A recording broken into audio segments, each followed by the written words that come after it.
যেমন আমিরুল মুমিনিন হযরত উমর যখন খলিফাতুল মুসলিমিন হযরত উমরের তাকওয়াল্লাহ, আমিরুল মুমিনিন খলিফাতুল মুসলিমিন, কিন্তু তার খোদার ভয় কত।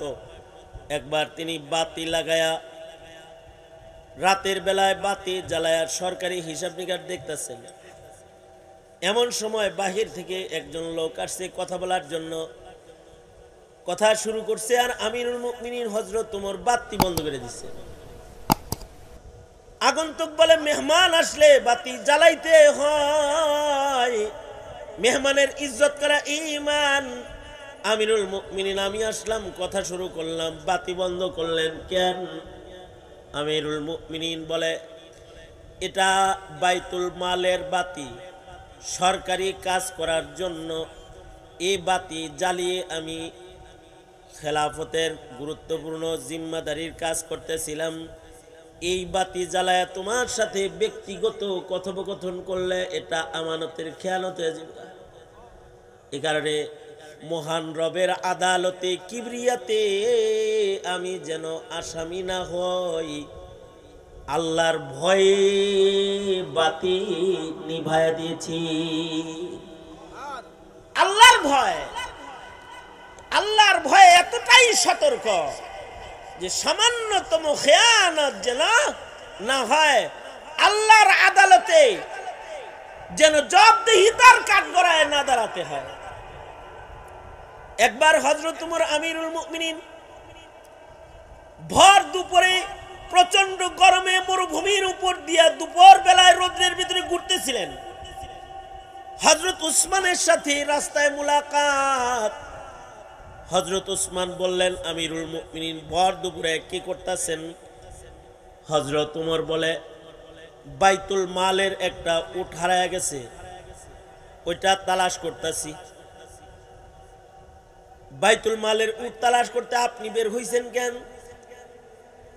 অর্থমন্ত্রী পাঠাই দিতেন, অর্থাৎ বাইতুল মালের মুহাফিজ যে তাকে পাঠাইতেন, সে খুঁজে আনতো। হযরত উমর বলে, আমি খলিফাতুল মুসলিমিন, ময়দানে মাহশরে জিজ্ঞাসা করা হবে আমারে, তোমার রাষ্ট্রের বাইতুল মালের উট হারাইলো কেন? তখন আমি কি জবাব দিব? জবাবদেহিতা আমার, এজন্য ওই যে জবাবদেহিতা, ইসলাম জবাবদেহিতা শিখায়। জবাবদেহিতার নাম তাকওয়াল্লাহ। হযরত উমর বলে, জবাবদেহিতা আমার, হাসরের কঠিন ময়দানে আমাকে যদি জিজ্ঞেস করা হয়, উমর তোমার খেলাফত আমলে বাইতুল মালের উট হারাইছে কেন, হিসাব দাও। হিসাব আমি কি দিব? ডরে ভয়ে আমি নিজেই ঘুরতেছি, তালাশ করতেছি। তো হযরত উসমান বলে, আমিরুল মুমিনিন, ঠিক আছে, আপনি খুঁজবেন বুঝলাম, আল্লাহর কাছে বাঁচার জন্য আপনাকে খুঁজতে হবে বুঝলাম, কিন্তু এই ভর দুপুরে প্রচন্ড রোদের ভেতরে কেন ঘুরবার লাগছেন? বিকাল বেলায় রোদ্রটা একটু পয়রা গেলে, তাপ একটু কমলে বাইর হইলে ভালো হইতো না? হযরত উমর সাথে সাথে ওই যে কোরআন রাসূল পড়াইছেন উমর রে, কোরআনের আয়াত হযরত উমর তিলাওয়াত করেছে, কুল নারু জাহান্নামা আশাদ্দু হাররা, কুল নারু জাহান্নামা আশাদ্দু হাররা। আল্লাহ পাক বলেন, বন্ধু আপনি সকলকে জানিয়ে দেন, দুনিয়ার গরম এটা সাধারণ গরম, জাহান্নামের আগুনের গরম কিন্তু ভয়ঙ্কর, ভয়ঙ্কর গরম, সর্বোচ্চ গরম। আশাদ্দু হাররা, কুল নারু জাহান্নামা আশাদ্দু হাররা। এই উসমান, যদি বাইতুল মালের উটের কারণে আমি উমর রে দোজখে যাইতে হয়, দোজখের আগুন হালকা না, এই রৌদ্রের গরমের চেয়ে দোজখের আগুনের গরম অনেক বেশি ভয়ঙ্কর। এই যে ভয়টা, এই ভয়ের নাম তাকওয়াল্লাহ। এই তাকওয়াল্লাহ যার জীবনে যত বেশি হয়, মহান রবের আদালতে তার মাকাম তত বেড়ে যায়, তার মর্যাদা তত বেশি হয়ে যায়। ইতিহাসের পাতার একজন খলিফাতুল মুসলিমিন ছিলেন, আলোচিত খলিফা হযরত উমর ইবনে আব্দুল আজিজ রহমাতুল্লাহ আলাইহি, যাকে উমরে সানি বলা হয়, দ্বিতীয় উমর বলা হয়। অবশ্য 99 হিজরিতে তিনি খেলাফতের জিম্মাদারি পেয়েছিলেন। 99 হিজরিতে খলিফাতুল মুসলিমিন হইছেন উমর ইবনে আব্দুল আজিজ রহমাতুল্লাহ আলাইহি। উনি আশ্চর্য মুত্তাকি ছিলেন। উনার কাছে উনার এক গভর্নর উর্দুন থেকে দামি খেজুর উনার কাছে হাদিয়া পাঠায় দিল, কিন্তু হাদিয়া পাঠানোর মাধ্যম ছিল সরকারি ডাক বিভাগের গাড়ি, যেটা খলিফার কার্যালয় থেকে উর্দুনে গেছে। উর্দুনে ভালো খেজুর হয়, খলিফার জন্য ওই উর্দুনের গভর্নর দামি খেজুর ডাক বিভাগের গাড়িতে হযরত উমর ইবনে আব্দুল আজিজের কাছে মাসের বেতন যেটা পাইছে, বেতনের টাকা দিয়ে কিনা হাদিয়া পাঠায় দিয়েছে। তো হযরত উমর ইবনে আব্দুল আজিজের কাছে খেজুরগুলা দিয়ে বলে, আমিরুল মুমিনিন, এই খেজুর মদিনায় পাওয়া যায় না, এটা উর্দুনের দামি খেজুর। কে পাঠাইলো? উর্দুনের আপনার গভর্নর, যে সে তার বেতনের টাকা থেকে আপনার জন্য কিনা হাদিয়া পাঠাইছে। উমর ইবনে আব্দুল আজিজ, এটাকে বলা হয় তাকওয়াল্লাহ। উমর ইবনে আব্দুল আজিজ বলে, এই খেজুরগুলা আইলো কেমনে? এই খেজুরগুলা কিভাবে আইছে? এটা ডাক বিভাগের গাড়ি, যেটা আপনার কার্যালয় থেকে উর্দুনে গিয়েছিল, ডাক বিভাগের গাড়িতে প্যাকেটটা উঠায় দিয়েছে, এটা অটো চলে আসছে, গাড়ি তো খালি আইতেছিল, ওইটার ভিতরে আসছে। গাড়ি খালি আসতেছিল, ওইটার ভিতরে চলে আসছে। এইটাকে বলে তাকওয়াল্লাহ। উমর ইবনে আব্দুল আজিজ বলে, এই ডাক বিভাগের গাড়ির ড্রাইভারের বেতন দেয় সরকার, গাড়িটা কেনা হয়েছে সরকারি টাকায়। ডাক বিভাগের গাড়ি ডাক বিভাগের কাজে ব্যবহারের জন্য কেনা হয়েছে। এটার ভেতরে খলিফাতুল মুসলিমিনের হাদিয়ার খেজুর আইছে। এইটা যদি আমি খাই আর আল্লাহ যদি বলে তুই খলিফাতুল মুসলিমিন থাকাকালীন সরকারি গাড়িতে আসা খেজুরটা কি লেগে খাইলি, এর ভেতরে তো সরকারি মাল খরচ হয়ে গেছে, সুতরাং এই খেজুর একটাও খাওয়া যাবে না। এই খেজুরগুলা যাও বাজারে বিক্রি করে দাও, যেহেতু এটা সরকারি গাড়িতে আসছে, সুতরাং এই খেজুরগুলা বিক্রির টাকা বাইতুল মাল সরকারি ফান্ডে জমা করে দাও। মজিদ আল্লাহুম্মা বারিক আলা মুহাম্মাদ ওয়া আলা আলি মুহাম্মাদ কামা বারাকতা আলা ইব্রাহিম ওয়া আলা আলি ইব্রাহিম ইন্নাকা হামিদুম মাজিদ। জামিয়া আশরাফিয়া মহিউদ্দিন নগর আয়োজিত ইসলামী মহাসম্মেলন 2025 সম্মেলনের মোহতারাম সাদার, মোহতারাম সভাপতি, উপস্থিত হজরত বুজুর্গ উলামায়ে কেরাম, সম্মুখপানে সমবেত দিন প্রিয়, ইসলাম প্রিয়, দিনদার, ইমানদার মুমিন মুসলমান ভাইরা, পর্দার আড়াল থেকে আলোচনায় শামিল মা বোনেরা, বিশ্বজগতের মালিক, বিশ্ব প্রতিপালকের বিশ্ব দরবারে কালিমাতুশ শুকর, যে মহান রব্বুল আলামিন অত্যন্ত দয়া করে, মায়া করে, ভালোবেসে রহমতি বরকতি জান্নাতের টুকরা বাগানে উম্মতের ওলামাদের সোহবতে আল্লাহ তাআলা দাওয়াত ও তাবলীগের নিসবতে আমাদেরকে বসার তৌফিক দান করেছেন। এজন্যে কালিমাতুশ শুকর পড়ি, শুকরিয়া আদায় করি, জবান খুলে মুহাব্বতে ভক্তি ভরে সমস্বরে আওয়াজ করে বলুন আলহামদুলিল্লাহ। এত সময় পর্যন্ত আমাদের সকল আর সরে তাজ মুরব্বী মুনাজির আজম, আমার একান্ত একজন মুরব্বী যার মশওয়ারাকে আমি আমার দাওয়াতি জীবনে আদর্শ হিসেবে আমি গ্রহণ করি এবং হুজুরের মশওয়ারা মতো চলতে পারাটা নিজের জন্য সাআদত মনে করি। আমার মুরব্বী এবং এদেশের ওলামা হযরতদের মুরব্বী এত সময় পর্যন্ত গুরুত্বপূর্ণ নসিহা আপনাদেরকে করেছেন। আরও মুরব্বী আকাবিররাও আপনাদেরকে নসিহত করেছেন। মাহফিলের একেবারে শেষ ভাগ আপনাদের সামনে সংক্ষেপে কিছু কথা বলবার জন্যে ইন্তজামের পক্ষ থেকে আদিষ্ট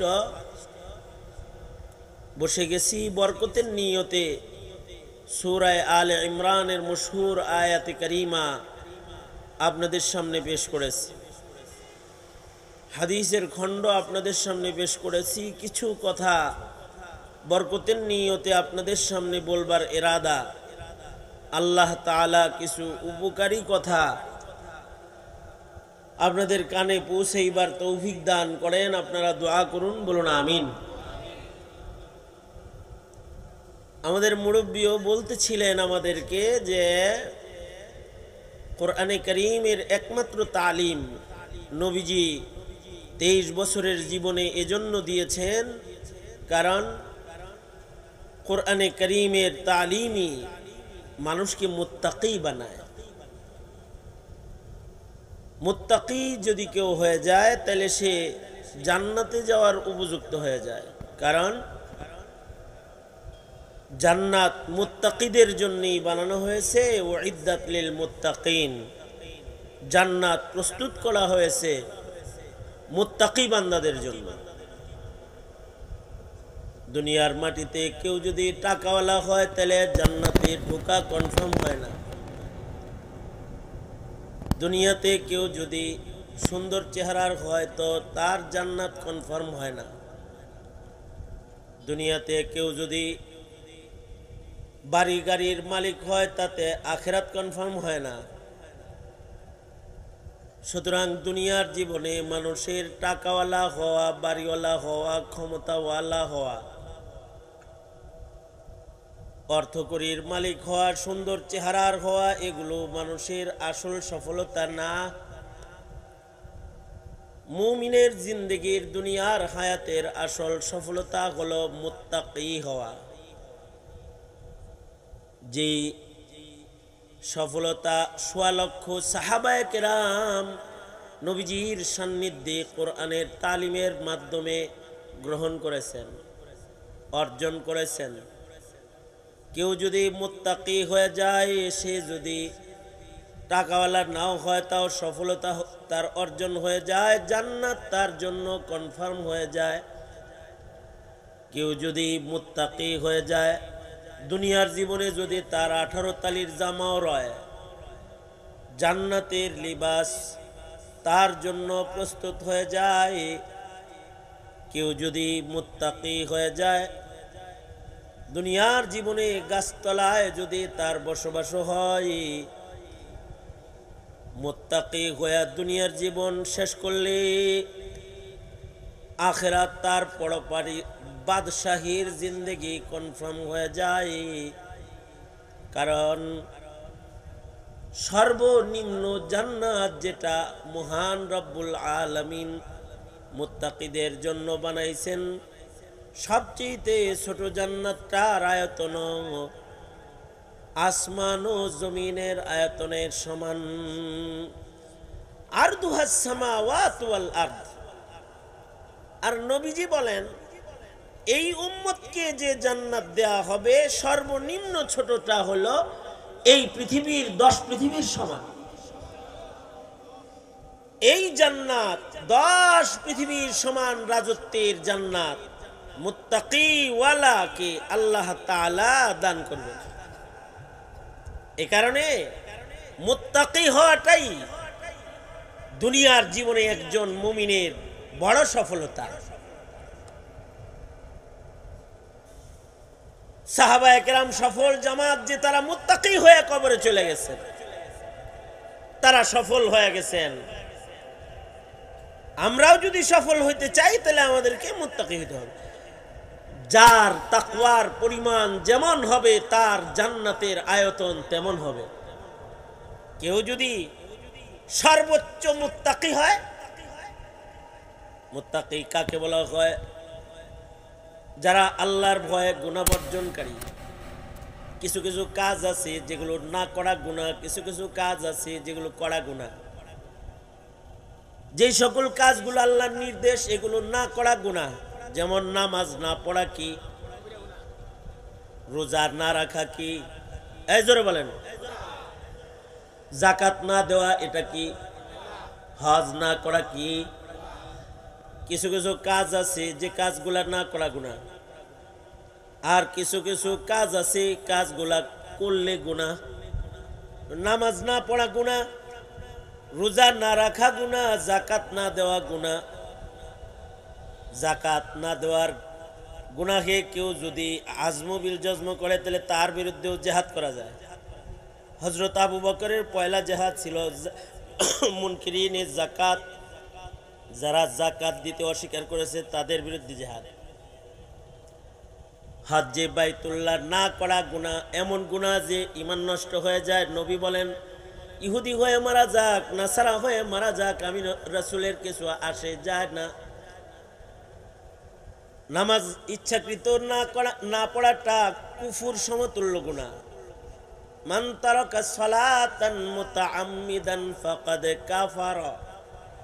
কেউ যদি ইচ্ছা করে নামাজ ছাড়ে সে যেন কুফরি করল। কিছু কিছু কাজ আছে কাজগুলো না করা গুনাহ, আর কিছু কিছু কাজ আছে যে কাজগুলা করা গুনাহ, যেমন মিথ্যা কথা বলা গুনাহ, জিনা করা গুনাহ, চুরি করা গুনাহ, গীবত করা গুনাহ, সুদ খাওয়া গুনাহ, বেপরদা চলা গুনাহ, দাড়ি কাটা কবিরা গুনাহ, সুন্নতের খেলাফ চলতে থাকা গুনাহ, কারোর উপরে জুলুম করা গুনাহ, কাউকে ধোঁকা দেওয়া গুনাহ, কারোরটা মাইরা খাওয়া গুনাহ। এই যে সকল গুনাহের বর্ণনা আল্লাহর রাসূল গুনাহ হিসাবে চিহ্নিত করে দিয়েছেন, আল্লাহর ভয়ে সেই গুনাহগুলো না করার নাম হলো তাকওয়াল্লাহ। আল্লাহর ভয়ে এই গুনাহগুলোর থেকে অতি সতর্কতার সাথে নিজেকে বাঁচায় রাখবে। খেয়ানতের গুনাহ, আমানতের খেয়ানত করবে না, কাউকে ঠকাবে না, ছলছাতুরি করবে না, দুই নাম্বারই করবে না। তাকওয়ার কারণে সর্বোচ্চ সতর্কতা সাহাবায়ে কেরাম নবীজির কাছ থেকে শিখে সর্বোচ্চ সতর্কতা আল্লাহর ভয় এটাকে গ্রহণ করেছেন। যেমন আমিরুল মুমিনিন হযরত উমর যখন খলিফাতুল মুসলিমিন হযরত উমরের তাকওয়াল্লাহ। আমিরুল মুমিনিন খলিফাতুল মুসলিমিন, কিন্তু তার খোদার ভয় কত। একবার তিনি বাতি লাগায়া রাতের বেলায় বাতি জ্বালায়া সরকারি হিসাব নিকাশ দেখতেছেন। এমন সময় বাহির থেকে একজন লোক আসছে কথা বলার জন্য, কথা শুরু করছে, আর আমিরুল মুমিনিন হযরত ওমর বাতি বন্ধ করে দিচ্ছে। আগন্তুক বলে মেহমান আসলে বাতি জ্বালাইতে হয়, মেহমানের ইজ্জত করা ঈমান। আমিরুল মুমিনিন আমি আসলাম, কথা শুরু করলাম, বাতি বন্ধ করলেন কেন? আমিরুল মুমিনিন বলে এটা বাইতুল মালের বাতি, সরকারি কাজ করার জন্য এই বাতি জ্বালিয়ে আমি খেলাফতের গুরুত্বপূর্ণ জিম্মাদারির কাজ করতেছিলাম। এই বাতি জ্বালায় তোমার সাথে ব্যক্তিগত কথোপকথন করলে এটা আমানতের খেয়ানত হয়ে যাবে। এই কারণে মহান রবের আদালতে কিবরিয়াতে আমি যেন আসামি না হই, আল্লাহর ভয়ে বাতি নিভায়া দিয়েছি। আল্লাহর ভয় এতটাই সতর্ক যে সামান্যতম খেয়ানত যেন না হয়, আল্লাহর আদালতে যেন জবাবদিহিতার কাঠগড়ায় না দাঁড়াতে হয়। একবার হযরত উমর আমিরুল মুমিনিন ভর দুপুরে প্রচন্ড গরমে মরুভূমির উপর দিয়া দুপুর বেলায় রোদ্রের ভিতরে ঘুরতেছিলেন। হযরত উসমানের সাথে রাস্তায় মুলাকাত। হযরত উসমান বললেন, আমিরুল মুমিনিন, ভর দুপুরে কি করতেছেন? হযরত উমর বলে, বাইতুল মালের একটা উট হারায়া গেছে, ওইটা তালাশ করতেছি। বাইতুল মালের উট তালাশ করতে আপনি বের হইছেন কেন? অর্থমন্ত্রী পাঠাই দিতেন, অর্থাৎ বাইতুল মালের মুহাফিজ যে তাকে পাঠাইতেন, সে খুঁজে আনত। হযরত উমর বলে, আমি খলিফাতুল মুসলিমিন, ময়দানে মাহশরে জিজ্ঞাসা করা হবে আমারে, তোমার রাষ্ট্রের বাইতুল মালের উট হারাইলো কেন? তখন আমি কি জবাব দিব? জবাবদেহিতা আমার এজন্য, ওই যে জবাবদেহিতা, ইসলাম জবাবদেহিতা শিখায়। জবাবদেহিতার নাম তাকওয়াল্লাহ। হযরত উমর বলে, জবাবদেহিতা আমার। হাসরের কঠিন ময়দানে আমাকে যদি জিজ্ঞেস করা হয়, উমর তোমার খেলাফত আমলে বাইতুল মালের উট হারাইছে কেন, হিসাব দাও। হিসাব আমি কি দিব? ডরে ভয়ে আমি নিজেই ঘুরতেছি, তালাশ করতেছি। তো হযরত উসমান বলে, আমিরুল মুমিনিন, ঠিক আছে, আপনি খুঁজবেন বুঝলাম, আল্লাহর কাছে বাঁচার জন্য আপনাকে খুঁজতে হবে বুঝলাম, কিন্তু এই ভর দুপুরে প্রচন্ড রোদের ভেতরে কেন ঘুরবার লাগছেন? বিকাল বেলায় রোদ্রটা একটু পয়রা গেলে, তাপ একটু কমলে বাইর হইলে ভালো হইতো না?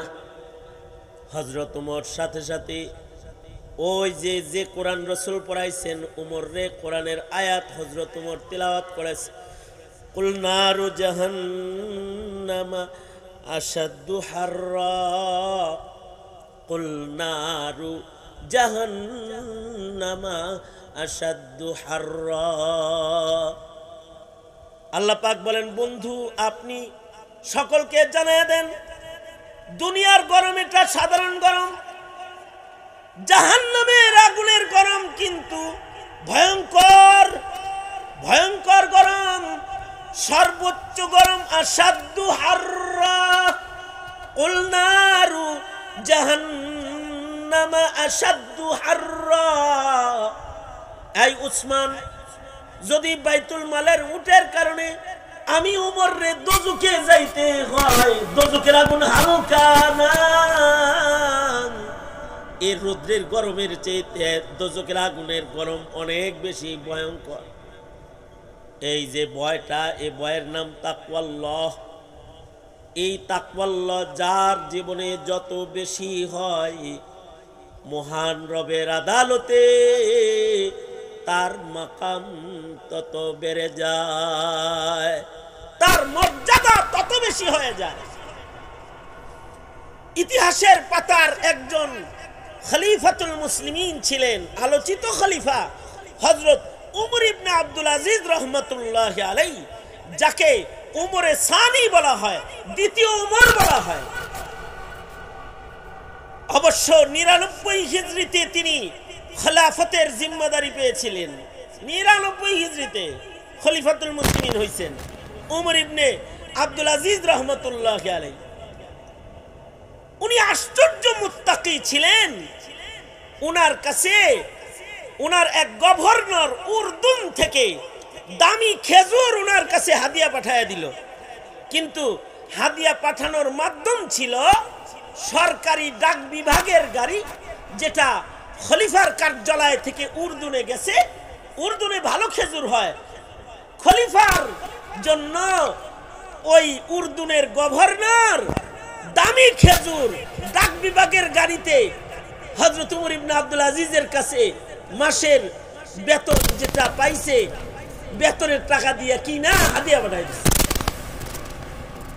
তো হযরত উমর ইবনে আব্দুল আজিজের কাছে খেজুরগুলা দিয়া বলে, আমিরুল মুমিনিন, এই খেজুর মদিনায় পাওয়া যায় না, এটা উর্দুনের দামি খেজুর। কে পাঠাইলো? উর্দুনের আপনার গভর্নর, যে সে তার বেতনের টাকা থেকে আপনার জন্য কিনা হাদিয়া পাঠাইছে। উমর ইবনে আব্দুল আজিজ, এটাকে বলা হয় তাকওয়াল্লাহ। উমর ইবনে আব্দুল আজিজ বলে, এই খেজুরগুলা আইলো কেমনে? এই খেজুরগুলা কিভাবে আইছে? এটা ডাক বিভাগের গাড়ি, যেটা আপনার কার্যালয় থেকে উর্দুনে গিয়েছিল। ডাক বিভাগের গাড়িতে প্যাকেটটা উঠায় দিয়েছে, এটা অটো চলে আসছে, গাড়ি তো খালি আইতেছিল, ওইটার ভিতরে আসছে। গাড়ি খালি আসতেছিল, ওইটার ভিতরে চলে আসছে। এইটা কি বলে তাকওয়াল্লাহ? ওমর ইবনে আব্দুল আজিজ বলে, এই ডাক বিভাগের গাড়ির ড্রাইভারের বেতন দেয় সরকার। গাড়িটা কেনা হয়েছে সরকারি টাকায়। ডাক বিভাগের গাড়ি ডাক বিভাগের কাজে ব্যবহারের জন্য কেনা হয়েছে। এটার ভেতরে খলিফাতুল মুসলিমিনের হাদিয়ার খেজুর আইছে। এইটা যদি আমি খাই আর আল্লাহ যদি বলে তুই খলিফাতুল মুসলিমিন থাকাকালীন সরকারি গাড়িতে আসা খেজুরটা কি লেগে খাইলি, এর ভেতরে তো সরকারি মাল খরচ হয়ে গেছে। সুতরাং এই খেজুর একটাও খাওয়া যাবে না। এই খেজুর গুলা যাও বাজারে বিক্রি করে দাও, যেহেতু এটা সরকারি গাড়িতে আসছে। সুতরাং এই খেজুর গুলা বিক্রির টাকা বাইতুল মাল সরকারি ফান্ডে জমা করে দাও। এই জমানায় যদি উপরে মতো মোটকাতে একটা খলিফাতুল মুসলিমিন থাকতো, তাহলে রিজার্ভ ফান্ড খালি হয়ে যেত। কি বলেন না, ঠিক না?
এর ভিতরে দেশটাকে এক জান্নাতের টুকরা পরিণত করেছিলেন। গোটা জমিনে কোনো মারামারি কাটাকাটি কোনো অত্যাচার ছিল না। জঙ্গলে প্রাণীরাও ভদ্র হয়েছিল, জঙ্গলে প্রাণীরাও জুলুম করত, পাহাড় সাগর এক গাছে কালিপান করত। আল্লাহু আকবার জোরে বলেন, আওয়াজ করে বলেন আল্লাহু আকবার। আওয়ামী লীগ বিএনপি বা বিএনপি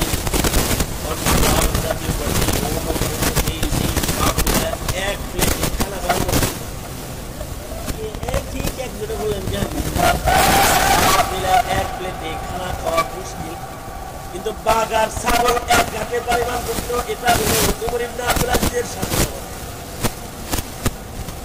ওমর ইবনে আব্দুল আজিজের শাসন হলে বাঘ ছাগল এক ঘাটে পানি খেত। এই শাসন তিনি কেমন পাচ্ছিলেন? মাত্র 2 মাস 21 দিন, 2 বছর 2 মাস 21 দিনে তিনি এখানে খেলাফত প্রতিষ্ঠা করেছিলেন।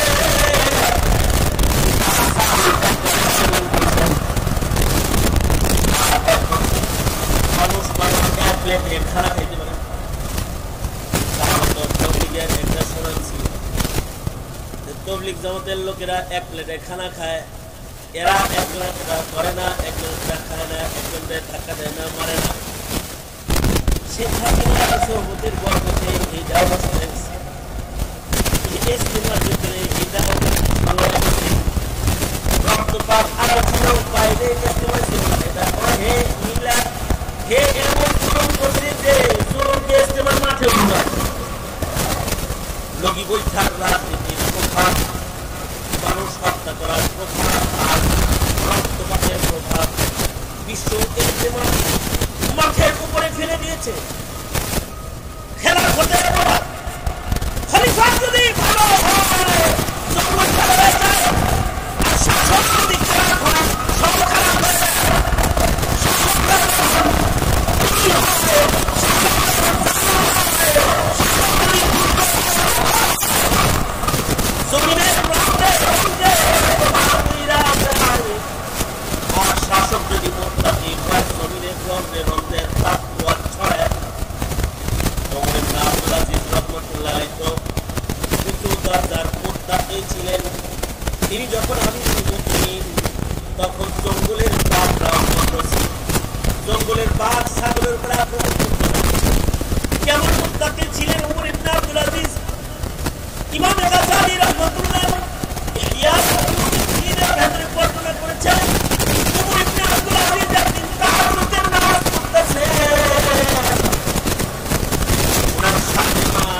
ইবনে আব্দুল আজিজ লম্বা নামাজ পড়েছেন।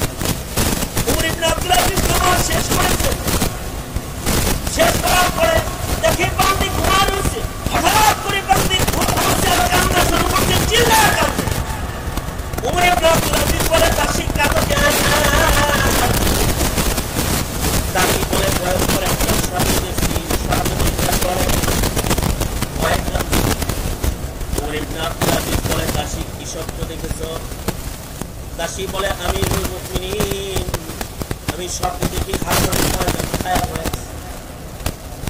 হাসরের ময়দান তো ভয়ঙ্কর, আঘাত করে সূর্য আসবে, পায়ের নিচের জমি তামাক হয়ে যাবে, পেঁয়াজ কাতর চিৎকার করে পাঁচজনই চিৎকার জ্বালাবে। আল্লাহ তাআলা রূপ ধরে বসে থাকবে। ভয়ঙ্কর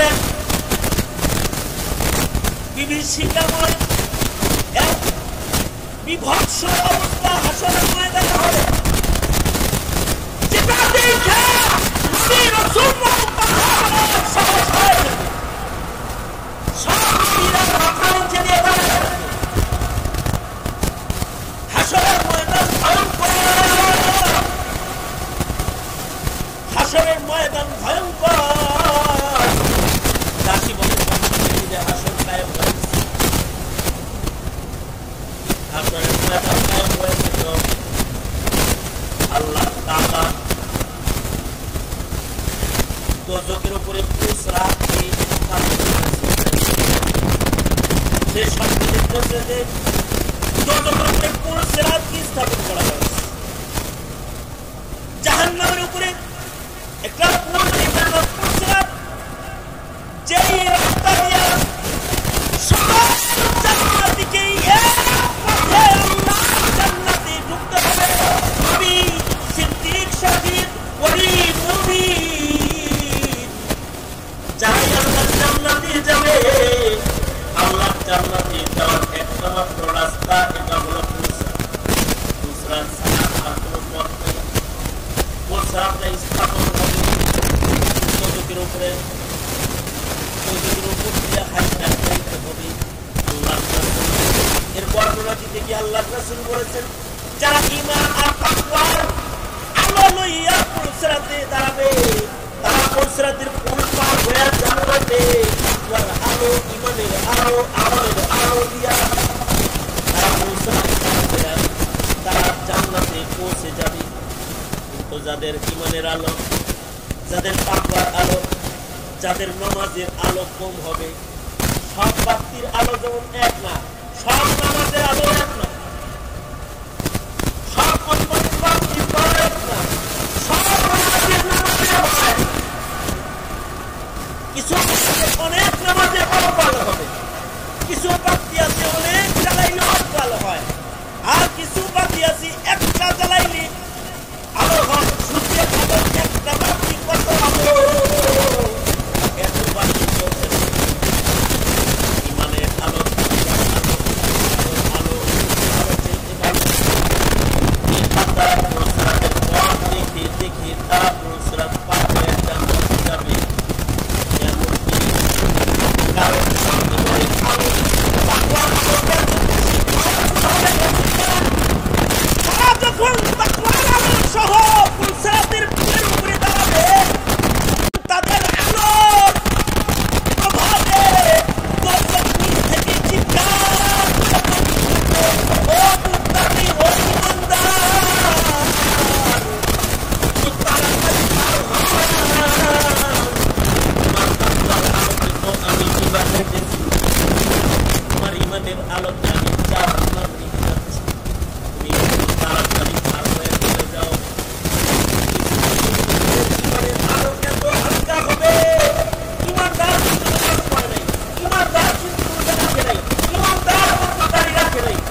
দাসী বলে স্বপ্নে দেখি পুলসিরাতকে দোজখের উপরে স্থাপন করা হয়েছে আর একজন একজন করে ডাকা হচ্ছে।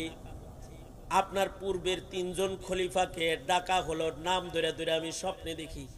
দাসী বলে আপনার পূর্বের 3 জন খলিফারে ডাকা হয়েছে। কারে কারে ডাকা হয়েছে? সর্বপ্রথম ডাকা হলো আব্দুল মালিক বিন মারওয়ান, আসো পুলসিরাতের উপরে দাঁড়াও, পার হও, যাও। দাসী বলে আব্দুল মালিক বিন মারওয়ান ডাকা হলে সে পুলসিরাতের পুলের উপরে দাঁড়াইলো, কিন্তু তার ইমানের আলো এত কমজোর যে সে পথ চলতে পারল না।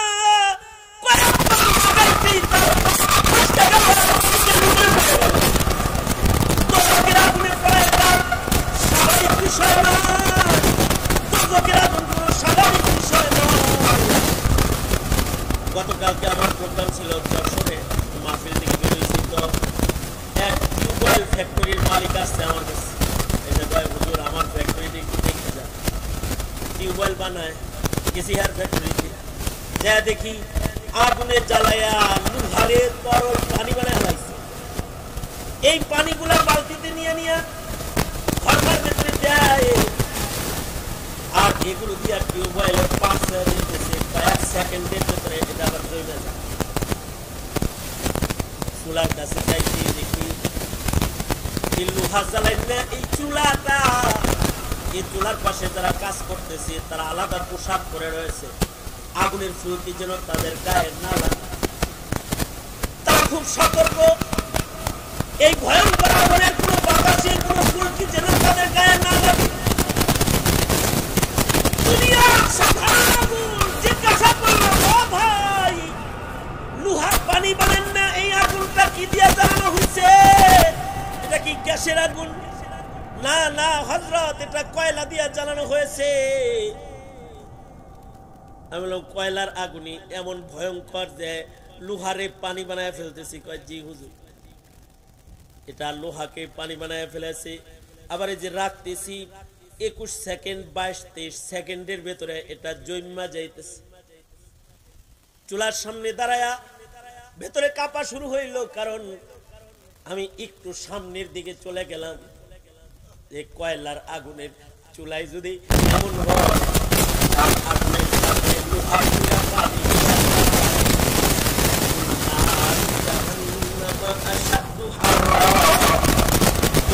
যে আগুন জ্বালাইছে, ওইটার প্রখরতা আর ওইটার কঠিনতা কত বেশি হবে।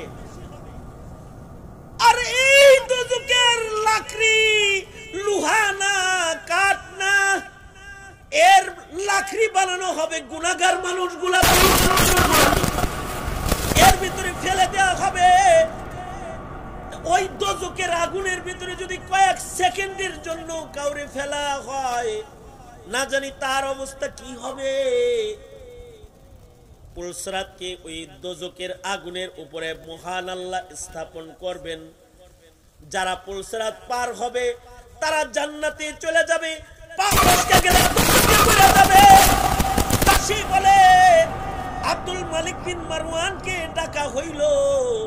আব্দুল মালিক বিন মারওয়ান কদম চলতে পারল না, সে দোজখের আগুনে পড়ে গেল। তারপরে কি হলো? ওমর ইবনে আব্দুল আজিজ বলে তারপরে কি হইল? তারপরে ওয়ালিদ ইবনে আব্দুল মালিক বিন মারওয়ানকে ডাকা হলো। সেও কয়েক কদম হাইটা যায় সামনে যাইতে পারলো না, দোজখে পড়ে গেল আর চিৎকার করে কান্না শুরু করলো। তারপরে কি হলো? তারপরে সুলাইমান বিন আব্দুল মালিক বিন মারওয়ানকে পুলসিরাতের উপরে ডাকা হলো। কি হলো? সেও কয়েক কদম হাঁটার পরে সেও সামনে যেতে পারলো না, দোজখের আগুনের ভিতরে পড়ে গেল। তারপরে কি হলো? তারপরে ডাকা হলো উমর ইবনে আব্দুল আজিজ আল মারওয়ানি, উমর বিন আব্দুল আজিজ আল মারওয়ানি, আপনাকে ডাকা হলো। এই কথা শোনার সাথে সাথে উমর ইবনে আব্দুল আজিজের তাকওয়া এত বেশি যে উনাকে পুলসিরাতের পুলে ডাকা হয়েছে, এই কথা শোনার সাথে সাথে উনি অজ্ঞান হয়ে মাটিতে পড়ে গেলেন। দাসী বান্দি উমর ইবনে আব্দুল আজিজের কানে যায় চিল্লায় চিল্লায় বলতে লাগলো, আমিরুল মুমিনিন, ভয়ে আপনি অজ্ঞান হলেন কেন? আপনার পূর্বের 3 জন দোজকে পড়লেও আপনি যখন পুলসিরাতে দাঁড়ালেন, আপনাকে আপনার নেক আমলের নূর পেঁচায়া আপনাকে দোজক পার করে জান্নাতে পৌঁছায়া দিল। কিন্তু ওমর ইবনে আব্দুল আজিজ অজ্ঞান অবস্থায় পড়ে রয়েছেন, কিছুই শুনতেছেন না।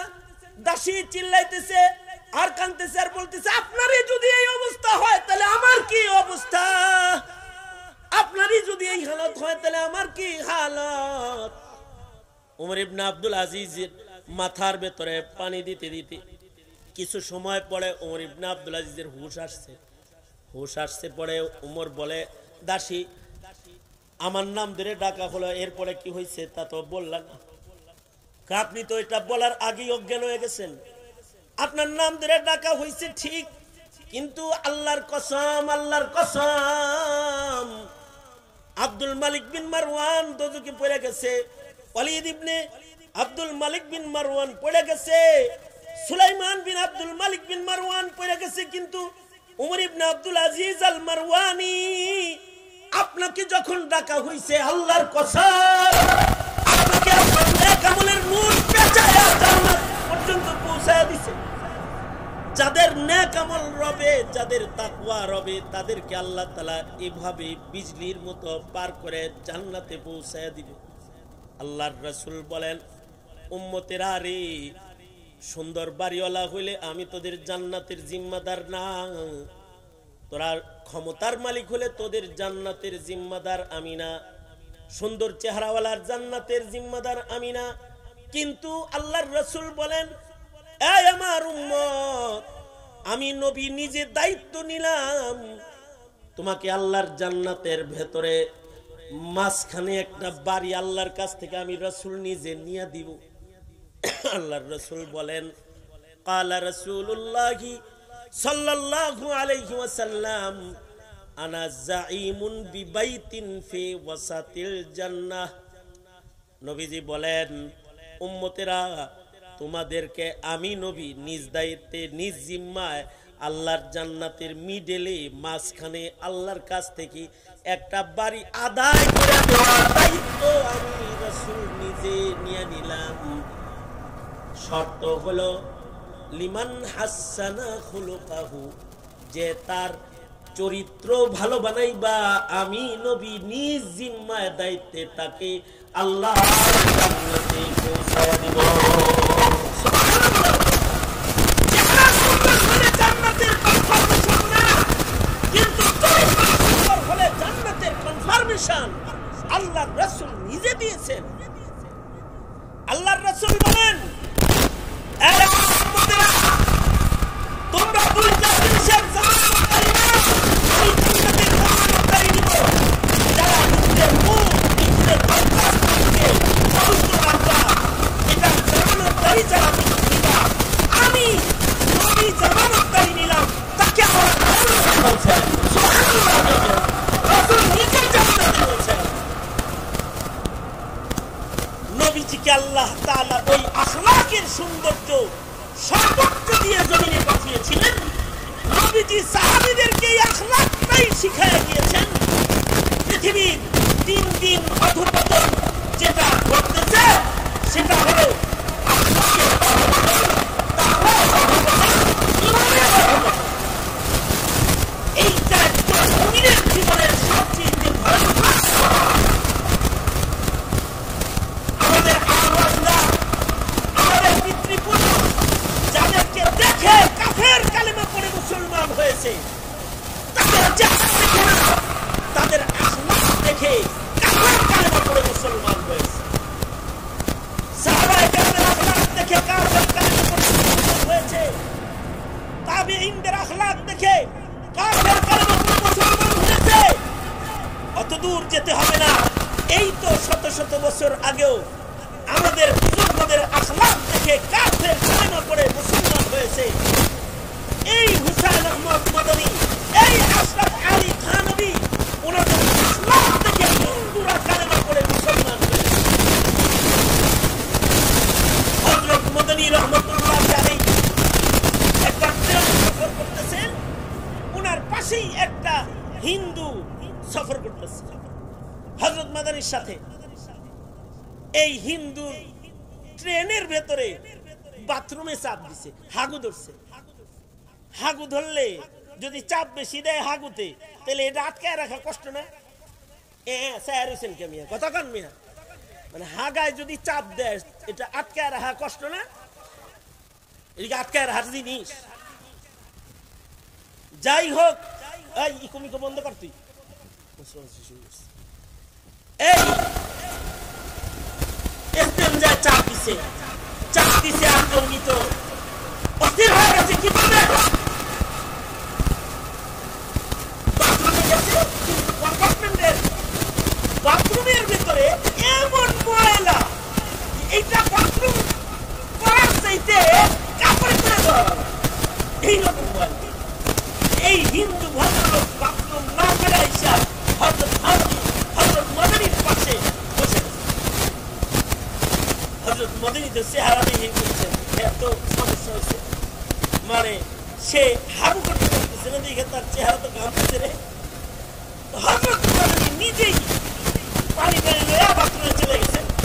যাই উনি নিজের হাতে পুরা বাথরুমটাকে পরিচ্ছন্ন করে পরিষ্কার করে একটু পরে আইসা এই হিন্দু লোককে বলতেছে, ভাই आप जाइए, वहाँ साफ सुथरा है, बिल्कुल ठीक ठाक है, मुमकिन है आप जाइए और इस्तेंजा कीजिए। সুন্দর করে বাধা দিচ্ছে। এই লোক গেছে, যাইয়া চিন্তা করতেছে, আমি মনে করলাম এই হিন্দুর হাঁটতে ঢুকছে, এখন থেকে এটা ধুইতে দিচ্ছে। সে নিজে হাগু করতেছে ঠিক, হাগুর সাথে সাথে কুকুরিও বেড়ে, তার দিলের ভিতরে যে কুকুরি ছিল এইটাও বাইরে গেছে। সে বাথরুমে ইস্তেঞ্জা করে হযরত মাদানির পাশে এসে বলে, হযরত তুমি কোন ধর্মের দাওয়াত দাও? তুমি কোন ধর্মের দায়ী? আমি ইসলামের দাওয়াত দিই। তুমি ইসলাম বাথরুম কি এত সুন্দর পরিষ্কার করে, তাহলে হৃদয়কে মাথার মতো পরিষ্কার করে। আপনি মুঝে কালমা পড়াও, তুমি এখনই আমার কালমা পড়াও, আমি মুসলমান হয়ে যাব। লিমান আহসানা খুলকাহু, যদি কারো আখলাক সুন্দর হয় তখন আখলাক দুনিয়া বিজয় করে। এই বসে, আখলাক দুনিয়া বিজয় করে, আখলাক মানুষের অন্ধকার বিজয়ে বাকি দেয়। সর্বশেষ কথা, এটা আমার লাস্ট কথা। আমার টাইম দিছে 11:15 পর্যন্ত, কাগজে লেখা 11টা, কিন্তু আপনাকে সময় দেওয়া হলো 11:15, আর আমি এসে বলেছি এখন 11:21 পর্যন্ত। আমি আরেকটা দৃষ্টান্ত দেওয়ার জন্য 2-3 মিনিট সময় আমি নিজের মানে জোরকে নিয়ে নিচ্ছি, মানিয়ে না আমার ভাইকে হবে। আমি আরো 2-3 মিনিট দিয়ে নিচ্ছি, সেটা হলো দুর্ভাগ্য তোলেন সেটা করেন না, যারা দেন জবান খুলে বলেন সুবহানাল্লাহ। এর থেকে বেশি আওয়াজ করেন না, করেন এত বড় পাচ্ছেন, জোরে করেন না সুবহানাল্লাহ, আলহামদুলিল্লাহ, লা ইলাহা ইল্লাল্লাহ, আল্লাহু আকবার। হাত তুমান। যদি আপনারা আমার পরেও থাকেন তো মুস্তাকিম বিল্লাহ হামিদি সাহেব আছেন, গাছি ইয়াকুব উসমানী সাহেব আছেন, ওনারা বয়ান করতে পারবেন যদি আপনারা থাকতে পারেন। কিন্তু দোয়া হয়ে যাবে, যেহেতু লেখা আছে এখানে। কিন্তু আজকে আলোচকের চাইতে শ্রোতার চাইতে ডাক্তার বেশি, রোগীর চাইতে ডাক্তার বেশি, এত আলোচক আছে এখানে, বুঝলেন না এই কথাটা? যাই হোক, দোয়া হয়ে যাবে, বয়ার কোনো কারণ নেই, এখনই দোয়া হয়ে যাবে। আমি যে লাস্ট এবং শেষ দৃষ্টান্তটা দিয়ে আমি আমার আলোচনা শেষ করতে চাই, সেটা হলো আমিরে শরিয়াত শাহ আতাউল্লাহ বুখারী রহমাতুল্লাহি আলাইহি। আমাদের এক পিতৃপুরুষের নাম আতাউল্লাহ বুখারী রহমাতুল্লাহি আলাইহি। রুমাল টুমাল রেডি আছে?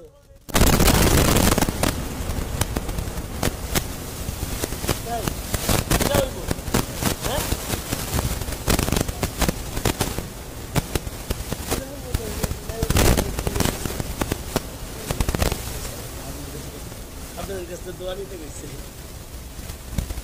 শোনেন, শাহআল্লাহ বুখারী রাহমাতুল্লাহ আলাইহি উনি ছিলেন কাদিয়ানীদের জম, বাতিল গোষ্ঠীর জম।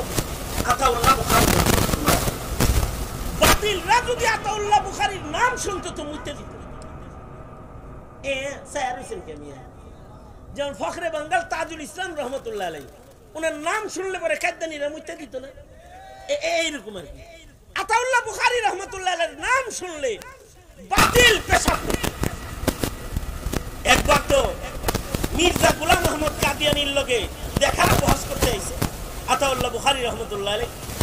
আতাউল্লাহ বুখারী জিজ্ঞাসা করছে মির্জা গোলাম আহমদ রে, এই তোর নাম কি? তোমার নাম কি?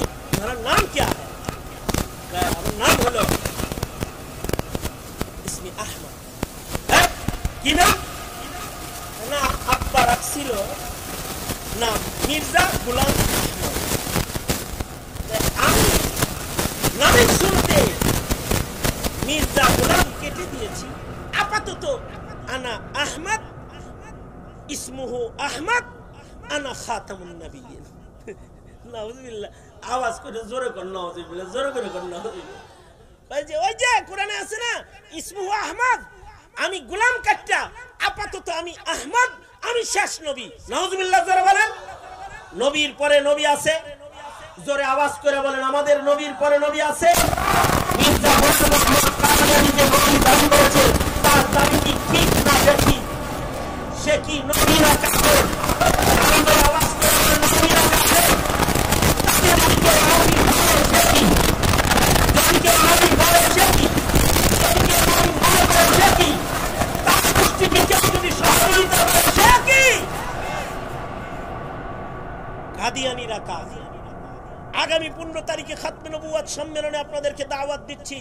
আশিক রাসূলদের মিছিলে সাহরাওয়ার্দী উদ্যানে যোগ দিন দলে দলে, ইনশাআল্লাহ। আশিক রাসূলদের বাজারে যোগ দিন দলে দলে। এশিয়ার সকল দেশের বড় বড় আকাবিররা ওখানে হাজির থাকবে। দারুল উলুম দেওবন্দ মাদ্রাসার মুহতামিম সাহেব হুজুর সহকারে, ফজলুর রহমান দামাত বারকাতুহুম সহকারে বড় বড় আকাবিররা, এশিয়ার বড় বড় আকাবিররা সেখানে তাশরীফ আনবেন ইনশাআল্লাহ। আপনারা আমন্ত্রিত, যাইবেন তো ইনশাআল্লাহ। কারণ মুসলমানের মাটিতে কাদিয়ানীর কি মুসলিম পরিচয় থাকবে না কাফের পরিচয় থাকবে?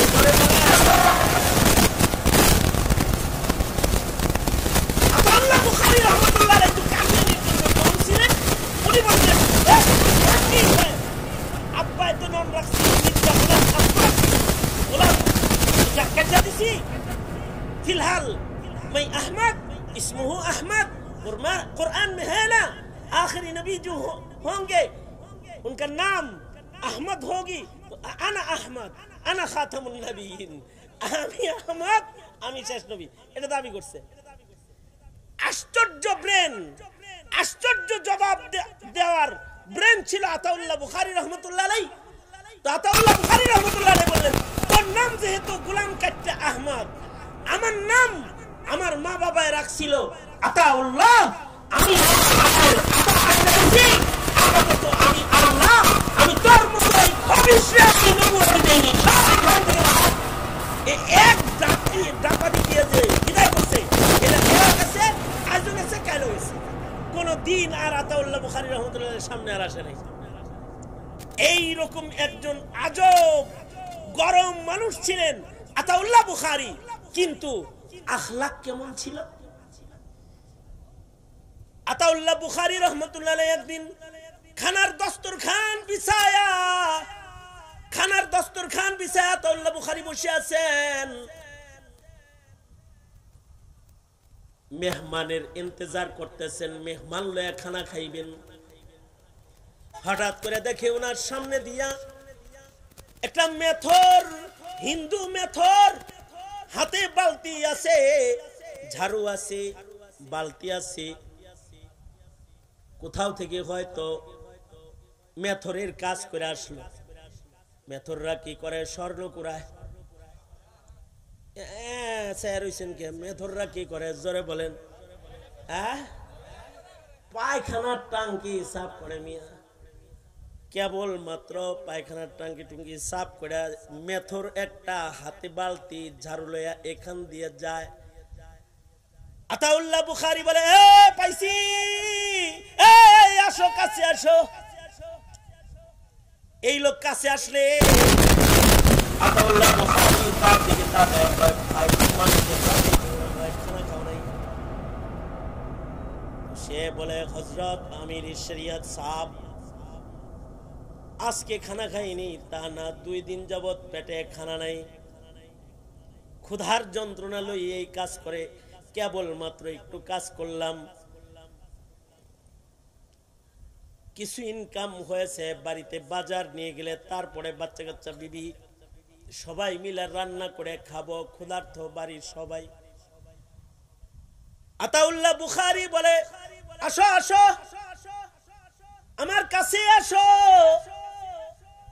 আমার সাথে বৈশা যাও, দস্তরখান তৈয়ার, আমার সাথে বসো। খাবার আনতেছে, খাবার আনা হলো। আতাউল্লাহ বুখারী বলে, ঠিক আছে ভাই, চলো আমি তোমাকে হাত মুখ নিজের হাতে ধৌত করে দিই। আতাউল্লাহ বুখারী নিজের হাতে পানি ঢাললেন, মেথরের হাত মুখ ধৌত করাইলেন, সাবান দিয়া হাত ধোয়া পরিষ্কার পরিচ্ছন্ন বানায়া নিজের পাশে দস্তরখানে বসায়া বললেন, ভাই খানা খাও, শুরু করো, খাবার লুকমা উঠাও, খানা খাওয়া শুরু করো না ভাই। মেথর বলে, হযরত আমরা মেথর জাত, স্বজাতি হিন্দুরাও কেউ আমাদের সাথে খানা খায় না, আমরা যেখানে বসি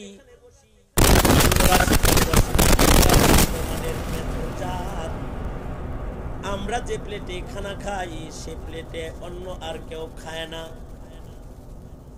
আপনি আমির শরিয়াত, আপনি মুসলমানদের সর্দার, হিন্দু মেথর হইয়া ময়লা সাফ করার হাত আপনার দস্তরখানে আপনার প্লেটে লাগানোর মতো সাহস হিম্মত আমার নাই। আতাউল্লাহ বুখারী বলে, আরে ভাই এত কিছু বলো কেন, তুমিও মানুষ আমিও মানুষ, তোমার পেটে ক্ষুধা আছে আমার পেটে ক্ষুধা আছে, তুমি খাইলেও পেট ভরে আমি খাইলেও পেট ভরে, খানা দানা এর ভেতরে কোনো বংশের তফাৎ নেই, খাও খাও আমার সাথে খানা খাও। হিন্দু লোকটার হাত থরথর করে কাঁপতেছে, যতই আতাউল্লাহ বুখারী বলতেছে প্লেটে হাত লাগাইতে, সে হাত লাগাইতে পারে না, তার হাত থরথর করে কাঁপবার লাগছে।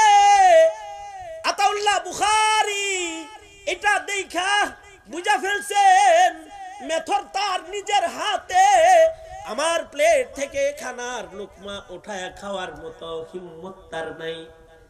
আতাউল্লাহ বুখারী নিজেই হাত লাগায় দিলেন, খানায় হাত লাগায় নিজে লুকমা বানায় তার মুখের কাছে উঠায় দিয়ে বলেন, ঠিক আছে নিজের হাতে খাবে, আমি তোরে খানা খাওয়াই।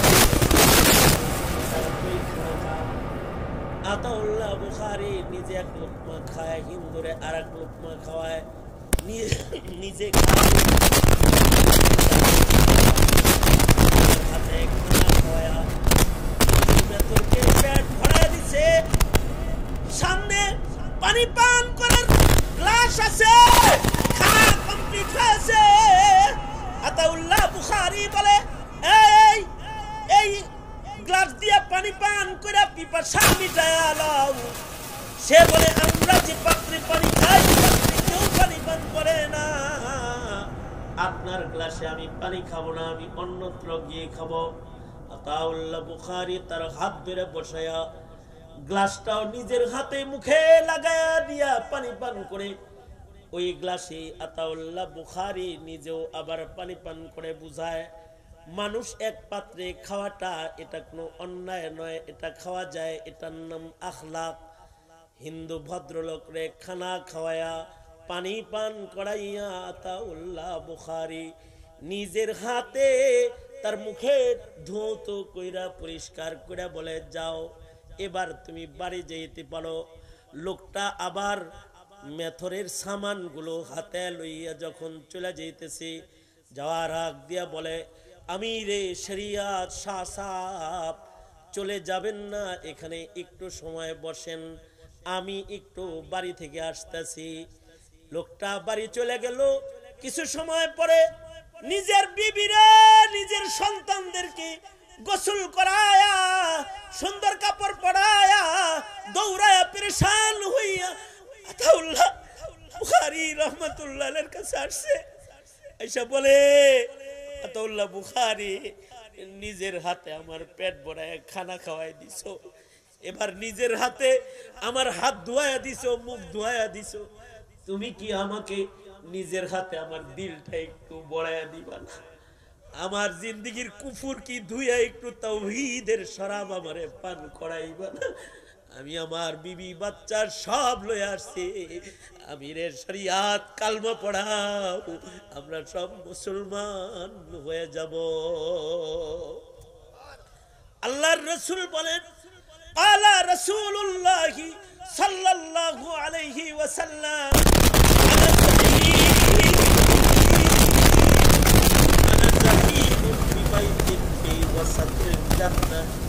আল্লাহর রাসূল বলেন, উম্মতেরা তোরা তোদের আখলাক চরিত্রগুলো সুন্দর বানায় ফেলবি, তারা তাদের চরিত্র সুন্দর বানাবি, আমি নবী জামিনদার হয়ে গেলাম। আনা সাঈদুন বিবাইতিহি ওয়াসাতিল ওরা তারা নিজেদের চরিত্রকে সুন্দর বানাতে পারবে, আমি নবী জামিনদার হইলাম। ময়দানের মাঝখানে কোনো টেনশন থাকবে না, আমি নবী নিজের জিহ্বার চরিত্রে আমি জান্নাতের ময়দানের বাড়ি হইয়া দেব।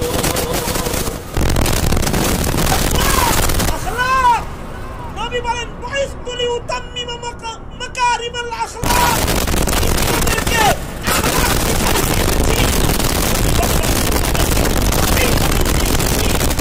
তোমাদেরকে আল্লাহ ওয়ালা বানাইতে এসেছি। উম্মতের উলামায়ে কেরাম জাতিকে আখলাক ওয়ালা বানাইতে চায়, জাতিকে ওয়ালা মুসলমান বানাইতে। এজন্যই দরকার মাদ্রাসা, এজন্যই দরকার তালিম তারবিয়াত, এজন্যই দরকার মাহফিল। ইয়ার আসি না ইনশাআল্লাহ। এই মাদ্রাসা জাতিকে আখলাক ওয়ালা সন্তান উপহার দিবে। সুতরাং এই মাদ্রাসার সাথে আছেন তো ইনশাআল্লাহ? কারা কারা আছেন? আল্লাহ আপনি আমাদের কবুল করেন, আল্লাহ আপনি কবুল করেন। দোয়া রাখবি, এক্ষুনি দোয়া হবে, পকেটে হাত দেন। এই ছেলেরা ব্যাগ নিয়ে চক্কর লাগাও, যে যা দিবেন দেন, আর আমার হাতে যারা 500 1000 আমার কাছে দোয়ার আগে দিবেন। এই মাদ্রাসা আখলাকওয়ালা সন্তান গড়ার হেফাজতে আওলাদ মুসলিমিনের মার্কাজ, যারা 1500 আমার হাতে দিবেন তারা ব্যাগে দেন, যারা হাতে দিবেন তারা দিয়ে যান, আর ইস্তিগফার করেন, এখনই দোয়া হয়ে যাবে। আল্লাহ তাআলা কবুল করেন। হাজিরিন,